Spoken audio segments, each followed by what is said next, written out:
Les origines profondes de la crise ivoirienne trouvent leurs racines dans le passé colonial français, qui a façonné une économie agricole avec une distribution inégale des richesses entre les régions du Nord, principalement musulmanes et arides, et celles du Sud, relativement prospères et chrétiennes ou animistes. Les années 1990 marquent le début des tensions ethniques et politiques, notamment sous la présidence d'Henri Konan Bédié avec le concept controversé de l'ivoirité. Cette période de discorde culmina en une crise post-électorale en 2010 à 2011. Les élections présidentielles de 2010 furent marquées par un taux de participation exceptionnel de 83% au premier tour.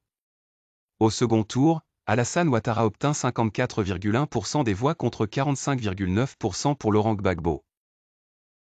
Mais ce dernier contesta les résultats soutenus par le Conseil constitutionnel, provoquant un conflit violent. La communauté internationale, représentée par l'ONUCI et des troupes françaises, intervint pour rétablir l'ordre. Cette période dramatique eut des conséquences humaines et économiques désastreuses. Des témoignages poignants de survivants, tels que Mariam Traoré de Duékoué, illustrent l'ampleur de la tragédie. Les hommes armés sont venus dans la nuit. Nous avons dû fuir en laissant tout derrière nous. Économiquement, la Côte d'Ivoire perdit environ 60% de son PIB en un an, équivalent à près de 10 milliards de dollars. La production de cacao diminua drastiquement de 1,5 million de tonnes en 2010 à 1 million en 2011, aggravant la situation. Après son investiture en mai 2011, Alassane Ouattara mit en œuvre un programme de réconciliation nationale, sécurité renforcée et redressement économique. La commission Dialogue, Vérité et Réconciliation, CDVR, joua un rôle crucial dans le rapprochement des principales communautés ethniques et religieuses. Charles Konan Banny, président de la CDVR, confia « Notre mission était de reconstruire les liens sociaux brisés. Cela n'a pas été facile, mais nous avons établi des bases solides. » Le programme DDR permit le désarmement de près de 70 000 ex-combattants, réintégrant notamment 12 000 enfants soldats dans des programmes éducatifs et professionnels.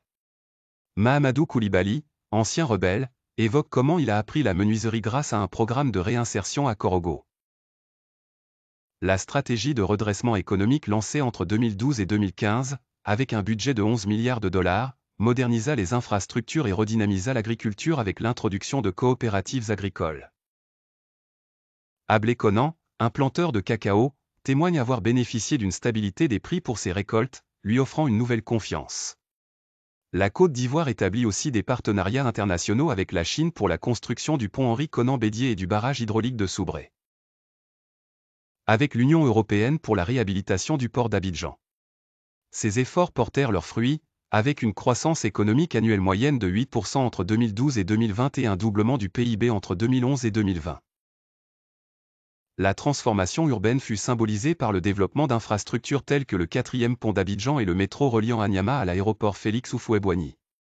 Le programme Un village, une école permit la construction de 20 000 salles de classe en zone rurale.